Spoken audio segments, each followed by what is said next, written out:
So, who have Specialist Sandstorm Greifswald being played by Lorenzo That from was Hamburg Atlanteans Greifswald and 2. not Greifswald. I was saying it Uh, wrong. I think so with my semi-competent German. And you basically instantly have a mass mutation disc deck without Infernus at a top Archon level, but it will pretty much shut down most other things the deck will try and do. So, Purifier of Souls, no destroyed effects. Vault Keeper and Discombobulator, no stealing. Double Skippy Time Hog, a double rare there, which just is no using cards at all. Yep, so just to hover over Skippy Time Log, lots of rares in this deck, but your opponent can't use any cards during their next turn. So that includes things like a Life Ward, Lash of Broken Yeah, Dreams, or a Dominator Bauble as well. can be pretty brutal. Mm-hmm. Opposition Research, no Reaping, and finally double Mark of Dis to match the double Controller week that we already saw. No fun at all. Yeah. In the meantime, you're going to be cycling very fast through the deck. It's got a decent speed in the Logos, draw pips and a Cronus, and trying to build up a sort of big, chunky Sanctum board and trying to reap out for the victory. Yeah. I think that you are looking at, like you say, I think you're going to be looking to build towards getting all of that Sanctum out in one go, so you can kind of like have that, especially when you look at Fontaine. Doesn't have any way of like just getting rid of that Sanctum board once you've got it down either. Yeah, the creature control, like a lot of KOTE decks, is a bit like the Hysteria is your main sort of big clear. Co-op hunting save the pack might do it, but obviously with a lot of armor, it's going to be tricky. Definitely is. And I think the thing you got to look at with the Sanctum is shuts down a lot of what Fontaine is trying to do here too. So your Shulas no longer work, your Dustibs no longer work. You know, it really narrows that down quite a bit. Yeah, absolutely. You're going to struggle to use that Logos board to draw cards in archives if Skippy Time Hog comes down or the opposition research comes down. So yeah, So if we look at the comparison summaries as well, you kind of notice that these decks kind of are quite similar in a lot of ways. When you look at it, you know, similarly low artifact control, not the most creature control, and kind of like very similar efficiency, only one in it. But it's the disruption where you had the big difference here. So it's Fontaine having those control the weaks, having stuff like the Hysterias, the Lash of Broken Dreams, the Life Wards. You know, it's whether you can use those tools to delay enough. I think is going to be the interesting one. Yeah, and it's basically, I think, in a shorter game, I think Fontaine might take it. Just slow down Lorenzo enough. Especially if you can get a really good library access off early. I think that could be very clutch. Yeah. Whilst also using Control the Weak and similar tools to stop them from developing that much of a board that quickly. A longer game, I think Sandstorm is going to grind it out by reaping with some big knights. Yeah, I think if Sandstorm can capturing a lot get of Ember. yeah, if Sandstorm can get those Sanctum out early and just kind of like start holding onto the board, I think we could see him just kind of like crushing the life out of Fontaine relatively quickly. Some real fun Keyforge. All right, let's see how it goes. Yeah, let's see the game.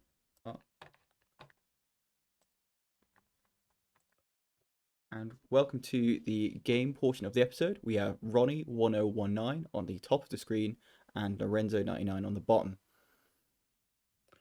And we're looking at a pretty decent opening hand from Lorenzo. 3 Sanctum creatures and an Ember Heart. Yeah, you're not going to be mad about that at all. No. And that is a mixed blessing from Ronnie they've mulliganed into 2 Wild Wormholes. But Wild Wormholes into the Brain Eater there. Can't be disappointed about that. Solid. Get a picture on the board. But again, not a great hand to move into there either. But we are going to see these Sanctum boys coming down. And 3 damage on that Brain Eater is really crucial here, because with those creatures being 4 damage, it means Brain Eater's effect isn't going to get to come off here. And it's just basically going to be a normal creature here. Yeah. And then another Sanctum creature with the Ember Heart as well could start building up a board, depending on whether it gets lost in the woods. Indeed, and I think that's a fairly high chance of it doing just that. But we might see a Logos turn here. Yeah.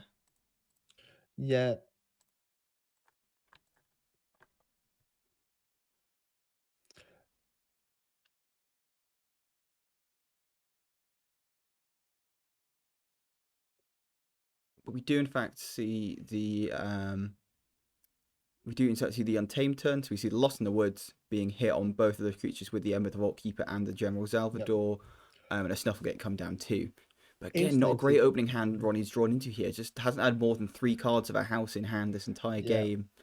also turns down the chance to Positron Bolt a couple of the creatures to set up the save the pack, which could have been good. Indeed, it could. And we are getting a brutal Mark of Dis here from Lorenzo. I mean, not too bad. It's going to just kill the Snufflegate, so not going to be stuck into Untamed, but still getting that creature off the board and keeping just kind of setting up that board. And draws into even more Sanctum here for Lorenzo. He does get stuck into Untamed though, because he Mark of Dis it, then killed it. Oh, did he? I didn't see that. Okay. We just see the solitary Untamed. He got both Mark of Distas though. Was that what happened there? I think some other damage thing happened. I missed it.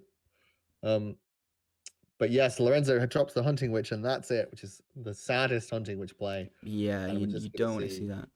I mean, I guess there could be a consideration of keeping the Hunting Witch, but I suppose you just kind of like saying, I can't keep it in hand, I've just got to risk it, maybe it stays alive, but in this case it did not. And we're looking at a pretty chunky Sanctum board already, 3 turns in. Lorenzo has 5 creatures down on the board, 4 of them Sanctum, with a Scrivener Fabian, a Shoulder Armor, and warded with the Ember Heart. Now, we talked in the deck chat about how Ronnie's deck is a little bit light on creature control, and this could be a big problem. Yeah, and I think it definitely will be. We are going to see the Succubus and the Shula come down to steal a little bit and also limit the number of cards that Lorenzo can play, unless he chooses to go Sanctum here and just fight into that Succubus and get off the board. I assume so. You fight that Succubus and reap 3 times, drop the Bulwark. Yeah, I think there's a chance you'd go Bulwark next to the Baldric, use the Baldric to kill the Shula, then fight with the Zalvador and reap with the Gorvanol and the Fabian, I think is what I'd do. Maybe even use the Ember Heart to put a ward on the Baldric. I'd be tempted to do, but I think that's a bit of a stylistic choice almost. Could fight then ward, because I believe the Ember Heart heals and wards. Oh yes, of course it does. Very well observed. At the cost of an Exalt. Yes. But Lorenzo's going to take a pause here because we have the Life Ward. We do indeed. The calculation goes is the creatures I have on the board at the end of this turn are the ones they will have maximum at the next turn, probably, assuming the Life Ward could be used very quickly. Yeah, and you've got that Logos hand there that, Skippy Time Hog could do a bit of work here, but you are going to be leaving that Succubus and that Shula on the board. So I think I would go for the Sanctum here just to get rid of that, and we do see the Sanctum coming down. And yeah, and as was suggested, we're going to see the Baldric fight the Shula, and then I think we'll probably see the Ember Heart here to fully heal and ward it. Let's give a bit of an Exalt on, but I don't think Lorenzo's going to mind too much about that. I'm just thinking about what to use that Ember Heart on. And uses it on the Snarette instead. Yeah, I think so. It's going to gather Ember. It's very difficult to remove now, especially in a light creature control deck. So that will just be able to stack up Ember and keep Ronnie from running away with the Ember generation. Also, you can then remove that Ember from it after you've exalted it too with the action of the Snarette. Yeah. So less risk putting it on there than, say, putting on a Baldric, for example. We are going to see the Positron Bolt here, but not going to be able to kill anything at all. Yeah, it's the problem with these big Sanctum things. The armor does get that ward off of Fabian, which I think he'll be quite happy about in case he can get that Hysteria.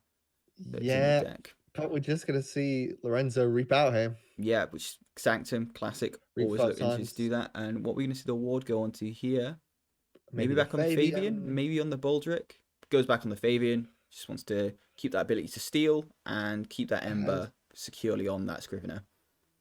I don't know what we do here because Ronnie can have a nice Untamed turn, regrowth the Hunting Witch, drop a Snufflegator, try and get some cooperative hunting action. But unfortunately, already lost that save the pack there, so it's getting damage with that cooperative hunting isn't going to do much.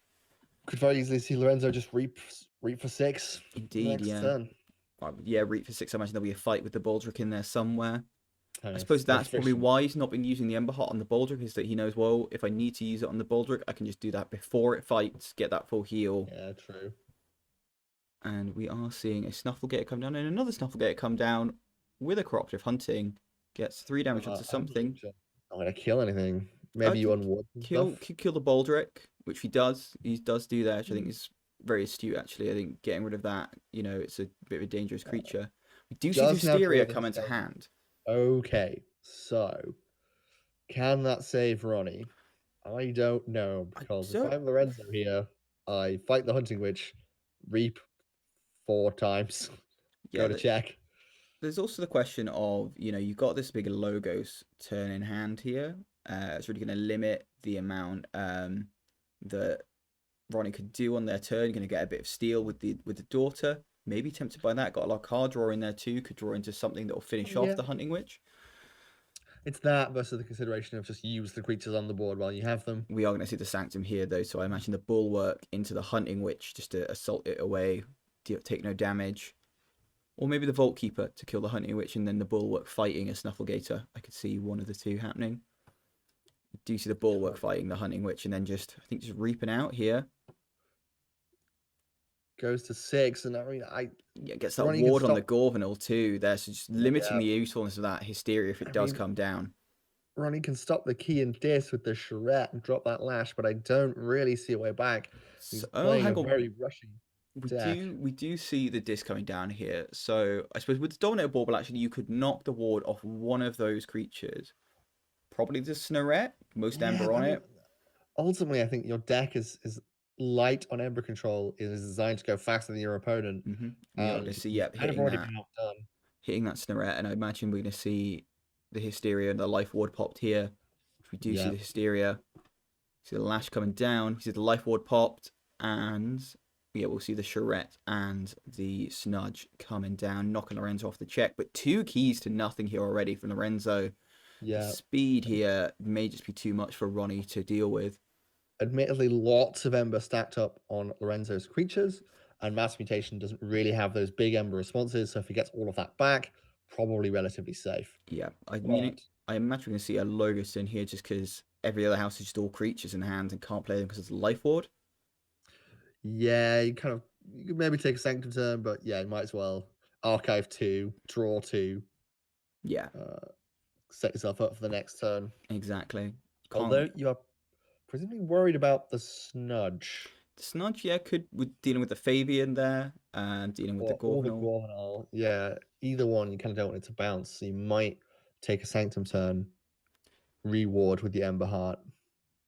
It's true. That's definitely a possibility. I think both are very defensible plays. I think the thing with Logos is, I suppose you've got to question. Well, I can play this turn, but you know, am I going to draw into something that useful? We are going to see the Sanctum turn here, and I suppose yeah, getting the Ember Heart reward whichever one of the two.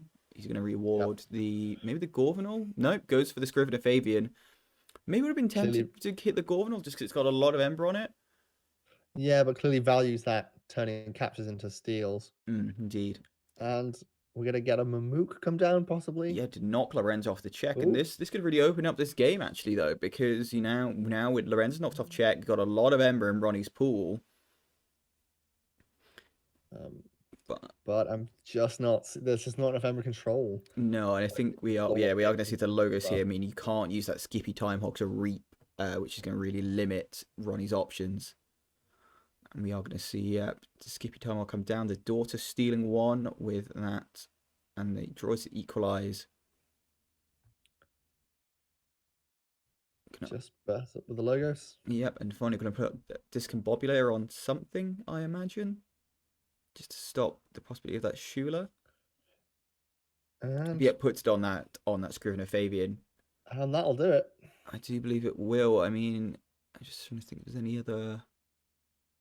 No. Yeah, can't get him. Yeah, because can't kill that Fabian in the turn with only the Dominator Bauble to use. And yep, that's the game. Speedy stuff here. You know. Yeah, and it's kind of a classic competitive KOTE problem that a lot of really good KOTE decks just do not have the board answers you need to live in a sort of post-Worlds Collide meta, and this is a classic example of that. No, and it's the effect of, you saw the effects of wards there, you know, whereby without wards, that Hysteria would have been crushing for Lorenzo. You know, Ronnie would have gotten so much Ember back. He would have, like, you know, really, with Life Ward as well, would have really halted him. But being able to keep that Fabian and that Gorvenal on the board, just delay a turn, stop Ronnie getting that Ember as quickly, bought Lorenzo the time he needed to close out this game. Yeah, because if Ronnie has like 7 more Ember here, it's a game, right? Yeah. And you know, Ronnie, you can't deny he made a really good fight back here. You know, he had a good board here. He did the dust imp down, control the weakened hand, could have like limited the turn. He wasn't far off being able to stop him. Like 1 less Emma for Lorenzo, that last Broken Dream bought Ronnie a turn. Maybe could have seen something happen there, but unfortunately just not quite enough. Yep. And this game goes to the Hamburg Atlanteans. It does indeed. Well, that's a very short game. I have been David, Baron von Fabulous Lark. And I've been Callum, the good Dr. Young. We've been Screech Bomb Commentaries. Thank you very much for listening, and goodbye. Bye-bye.